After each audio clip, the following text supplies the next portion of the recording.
Hello बच्चों, मैं हूं आपका दोस्त आरबी सर। तो आई होप सो आप लोग का प्रिपरेशन बहुत जोरों से चल रहा होगा।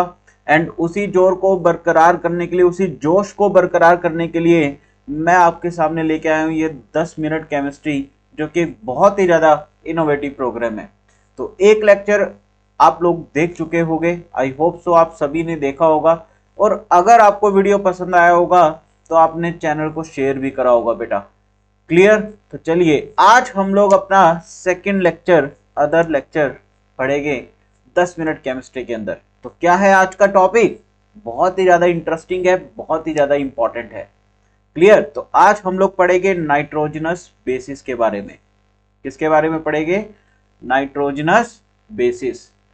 तो चलिए नाइट्रोजनस बेसिस में बेटा हम लोग डिस्कस करेंगे बेसिसिटी के बारे में। किसके बारे में? बेसिसिटी के बारे में। तो अब नाइट्रोजन बेसिस क्या है भाई? नाइट्रोजन बेसिस क्या होते हैं? एक नाइट्रोजन का एटम है, एक नाइट्रोजन का एटम है और उसके ऊपर लोन पेयर है। Clear.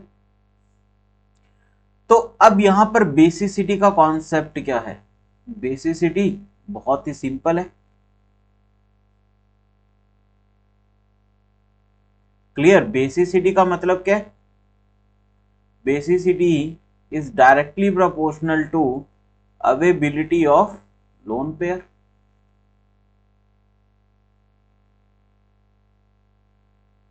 Clear. Basicity is directly proportional to availability of lone pair.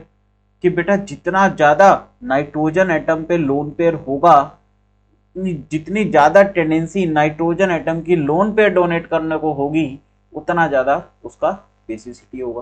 Clear है? बिल्कुल एकदम क्लियर। चलिए, तो यहां से तो आपको समझ आया कि बेसिसिटी का मतलब क्या है। बेसिसिटी का मतलब बेसिक नेचर पे यहाँ पे हम लोग बात कर रहे हैं। और बेसिक नेचर हम लोग कैसे देखते हैं कि जितना ज्यादा लोन पेयर की अवेबिलिटी होगी नाइट्रोजन पे, उतना ज्यादा नाइट्रोजन एटम बेसिक होगा। चलिए देखते हैं आगे। तो अब हम लोग सीखेंगे rules to determine basicity. Basicity को डिटरमाइन करने के देखो तो बहुत सारे तरीके हैं गाइस, बट हम लोग कुछ चुनिंदा रूल्स को पढ़ेंगे जो बहुत ही ज्यादा इंपॉर्टेंट है। अगर आप ये कर लेंगे, वैसे तो बहुत बड़ा टॉपिक है, बट अगर आप इन रूल्स को भी ढंग से कर लेंगे तो क्वेश्चन जनरली इन्हीं रूल्स से आते हैं। तो पहला है प्रेजेंस ऑफ चार्ज। अब जो बेसिसिटी है वो कैसे डिपेंड करती है? बेसिसिटी मैं आपको बता दूं is directly proportional to negative charge. Negative charge present on nitrogen atom. जैसे देखना यहां पर, जैसे एक एग्जांपल लेते हैं हम लोग। क्लियर। एक एग्जांपल ले लेते हैं।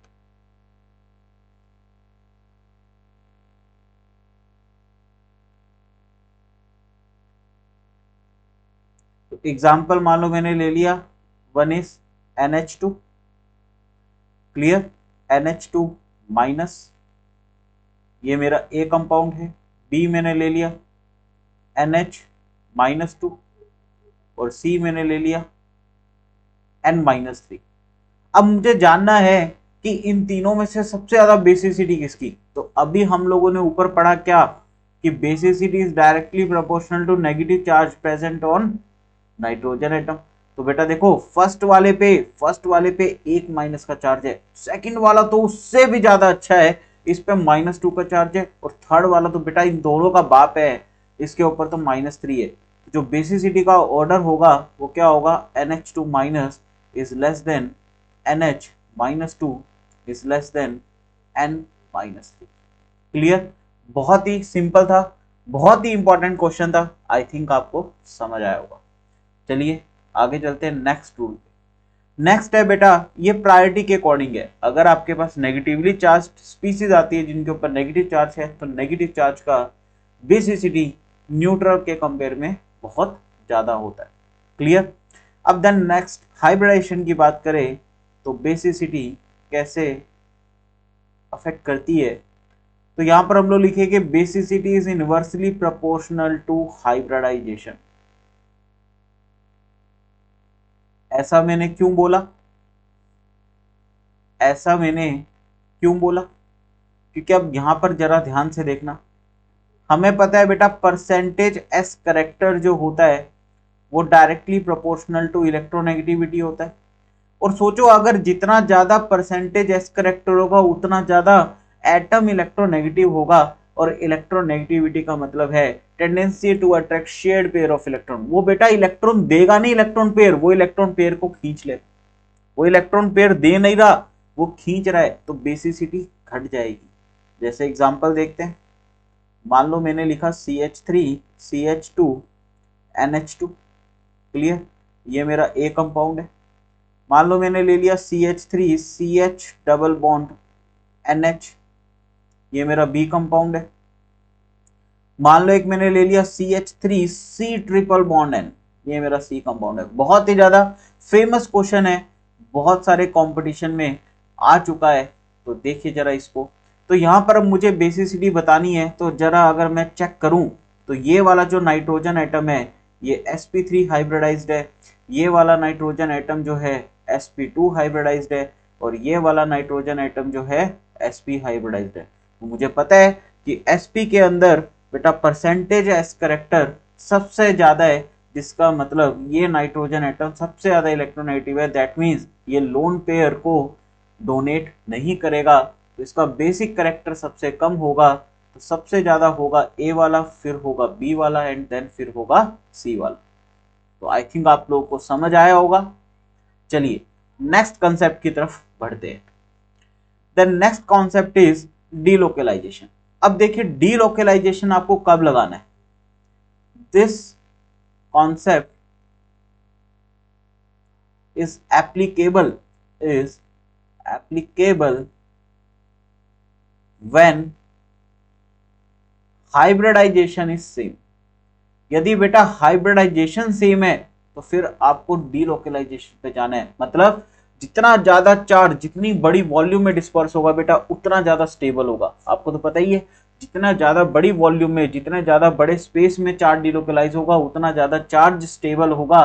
दैट मीन्स कि लोन पेयर देने की टेंडेंसी उसकी कम हो जाएगी। तो क्या मैं बोल सकता हूं यहां पर कि जो बेसिसिटी है वो इनवर्सली प्रोपोर्शनल है डीलोकेलाइजेशन। इसका एक बहुत ही जबरदस्त एग्जांपल है, बहुत इंपॉर्टेंट है और आप लोगों ने बहुत बार देखा भी होगा।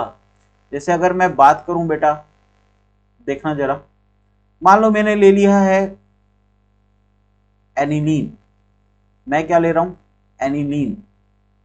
तो दिस इज अवर एनिलीन, अभी नहीं बना, अब बना एनिलीन, ठीक है। ये हमारा ए कंपाउंड है, क्लियर।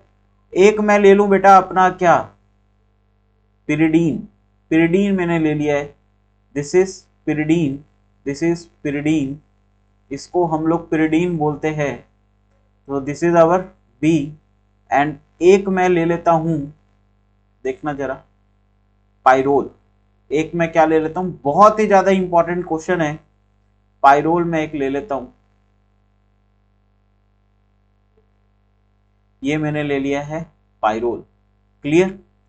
अब जरा इसको मैं सी बोल देता हूं। अब देखिए जरा इधर, ये वाला जो नाइट्रोजन है बेटा ये क्या है, ये हमारा क्या है, ये रेजोनेंस जो है ये इस बार क्या पार्टिसिपेट कर रहे हैं डीलोकेलाइजेशन के अंदर।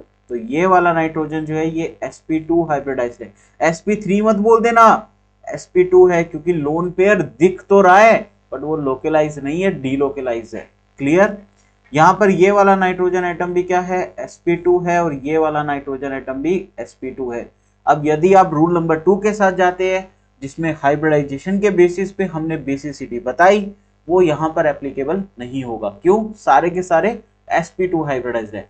तब हम लोग किस पे जाएंगे, डीलोकेलाइजेशन पे जाएंगे। तो यहाँ पर हमने देखा नाइट्रोजन के लोन पेयर जो है वो डीलोकेलाइज हो रहे हैं सिस्टम के अंदर, और सिस्टम के अंदर डीलोकेलाइज होके ये पूरे ही देख रहे हैं आप, पूरा सिस्टम पूरे रिंग के अंदर डीलोकेलाइज हो गए। जबकि ये नाइट्रोजन देखे तो नाइट्रोजन तो बेटा ये इसके लोन पेयर इसके पास होकर भी नहीं है। क्यों, ये बेचारा तो क्या है एरोमेटिसिटी के लालच में बैठा, और ये अपने लोन पेयर तो डोनेट कर ही करेगा, बिकॉज जब ये लोन पेयर डोनेट करेगा तो ये एरोमेटिक हो जाएगा, क्लियर।